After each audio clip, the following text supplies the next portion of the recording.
بحب اشكر الناس اللي بعتت لي رسائل وسالتني الكومنتس تحت، وانا ان شاء الله هذكرهم دلوقتي بالاسم. في استاذ فارس عبد الحميد، ربنا يبارك له، بيقول شكرا جزيلا على المعلومات، نتمنى ذكر العيوب للسمارت هوم. ان شاء الله بحضر في حلقه جايه على العيوب اللي قابلتني وواجهتني في السمارت هوم. في اسم فاطمه حسن، فيديو رائع جدا، بارك الله فيكم، تسلموا، ربنا يبارك لكم. باسم اسامه صلاح، فيديو مفيد، شكرا. ايه نوع السيستم اللي عندك؟ انا بعت لك ان انا شغال على السيستم بتاعنا اللي هو الهوم اسيستنت. في استاذ اسلام، كان استاذ اسلام محمد سالني على سعر ده سعره كام، وبلغته انه بيبقى موجود على امازون في حدود ال 600 جنيه. في برضو باسم اسماعيل 1 بيقول يا ريت تحدثنا عن هذه العيوب والحلول لانك هتفيدنا كتيرا، شكرا جزيلا. والله ربنا يبارك لك، ان شاء الله انا بحضر ليها الحلقه، لان الحلقه لازم الم اكبر كميه من المعلومات عن الموضوع ده عشان اقدر اخليها كلها يبقى الفيديو مثمر ان شاء الله. بيقول لي شكرا جدا على هذه الافكار الجميله في الاوتوميشن، ربنا يبارك لك استاذ اسماعيل. في استاذ برضو اسامه صلاح بيقول لي فيديو مفيد، يا ريت تعرفنا انواع الاجهزه السمارت اللي استخدمتها، وطبعا حابين نسمع العيوب، ربنا يبارك لك. بلغته ورديت عليه تمام. اغلب الاجهزه موجوده في الفيديوهات السابقه. في استاذ مازن الحربي، ربنا يبارك له، بيقول لي كان بيسالني على هل السون اوف دي تنفع للمكيفات ولا لا. يا جماعه لا، ده بيشتغل 3 مخارج اللي فيه بيخرجوا 2 امبير كل واحد، فهو ماكسيموم 6 امبير بس. طبعا التكييفات 13 و16 امبير مش هتنفع خالص. برضو كان في احد الناس يعني كان استشارني وكان عايز يحط قطعه زي كده عشان يتحكم بيها في الدش في الحمام. يعني هو في الاجتهادات المصريه بتبقى جميله صراحه وفي افكار بتبقى حلوه، بس يا جماعه نحاول نخلي بالنا ان يعني نستخدم الحاجه في الطريقه بتاعتها الصحيحه، لان حاجه زي كده مثلا دي بتشتغل على 220 فولت، فانت عايز توصلها في الحمام وميه وشاور، يعني لا بلاش يا جماعه نخاطر بالحاجات دي عشان ما يبقاش فيها ريسك، ودي امانه علينا في الشغل يعني. بيقول لي في استاذ عبود ابو ظهير، السلام عليكم، عندي مشكله في المفتاح لما برمجه واخليه بعد ساعات يصير ما يشتغل باللمس فقد يشتغل بالجوال. تمام، انا بلغته وقلت له ان النسخه دي ممكن تشتريها لو انت من بره مصر، تقدر تشتريها على طول من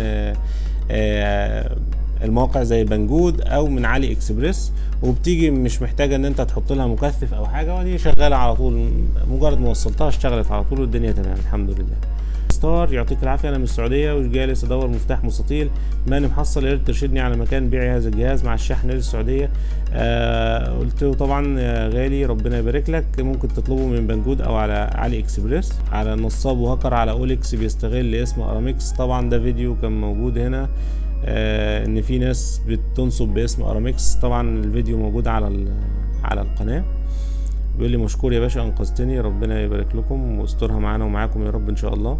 هل متوافق مع اليكسا؟ باسم اسامه علي بيقول لي هل متوافقه مع اليكسا دوت؟ طبعا ده متوافق مع كل انواع الاليكسا والجوجل اسيستنت.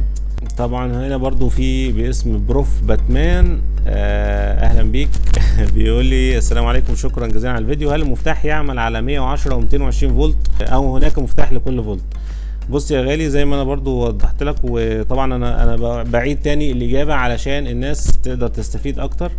بقول له بيعمل على نطاقين، اللي هو 110 لغايه بالظبط من 100 لغايه 220 فولت، فهو بيشتغل على كل. بسم الله الرحمن الرحيم، تسلم يا باشا، فيديو مفيد جدا. هو اليكسا مش ممكن يكون مكان الهب؟ طبعا ده كان سؤال مهم جدا، الناس بتتكلم هل ينفع محتاج هب ولا لا. قلت له طبعا يعني هو عايز يشتغل كل حاجة عن طريق الاليكسا مكان الهب. طبعا قلت له اليكسا تنفع لو الاجهزه السمارت شغاله بالواي فاي، لو الاجهزه السمارت عندك في البيت شغاله كلها بالواي فاي، وانت عندك الاليكسا النسخه الكبيره اللي فيها زيجبي هاب، تقدر تتحكم في كل اجهزه الزيجبي. لكن لو عندك سنسور بلوتوث مش هتقدر تقرا منه بيانات، مش هتقدر تعمل منه مثلا اوتوميشن. الاوتوميشن هتبقى خاصه فقط عن طريق اليكسا فقط.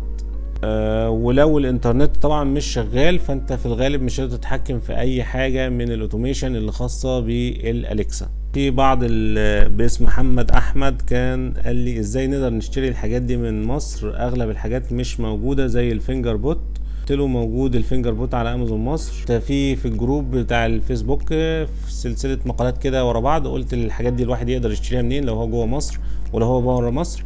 لو انت جوه مصر تقدر عندك 3 اوبشن تقدر تشتري بيهم الحاجات دي السمارت. يا اما انت هتشتريها من اماكن موثوقه زي السونوف مثلا، او اماكن معتمده زي سونوف او التويا، ليهم زي توكيل كده تقدر تشتري منهم، وليهم ناس كتير جدا شغاله في الحاجات دي يعني.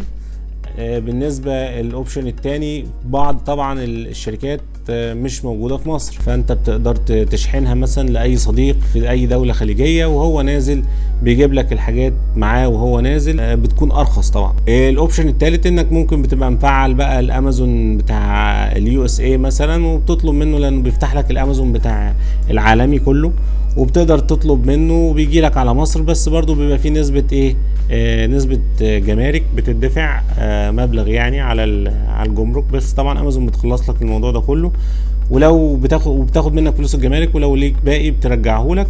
فدول 3 اوبشن تقدر تشتري بيهم القطع السمارت. طبعا بنتكلم في قطع صغيرة مش قطع كبيرة احجامها كبيرة كده، عشان ممكن تبقى كل ما توزن كل ما انت ربنا يعينك في ايه في الجمارك يعني. باسم استاذ ابراهيم سليمان كان بيتكلم على الواي فاي وول سويتش ده، برضو بيقول لي اخويا انا ركبت سويتش الزون اوف وكل شيء تمام، وربطته بالجوال وصار التحكم عن طريق الجوال تمام، لكن في مشكله ان بعد 2-3 يقطع الجهاز عن الانترنت وبيصير ما يستجيب لاي حاجه، يموت التاتش، لكن لما اعلق على الزرار يطلع صوت، لازم اطفي الكهرب كامل بتاع الغرفه واشغله ويرجع يشتغل من جديد.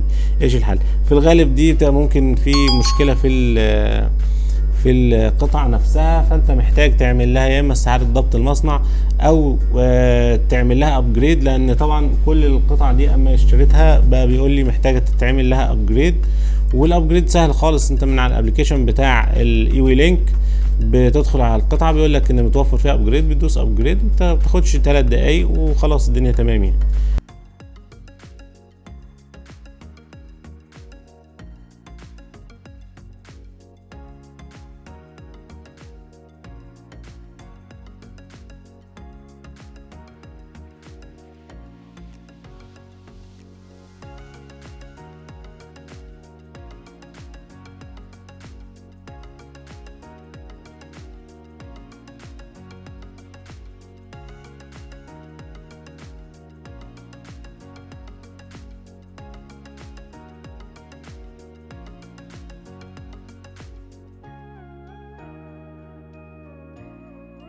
ربنا يبارك لكم ان شاء الله، وان شاء الله الفيديوهات الجايه تبقى فيها معلومات تفيد اكتر ان شاء الله، وربنا يوفقنا واياكم يا رب.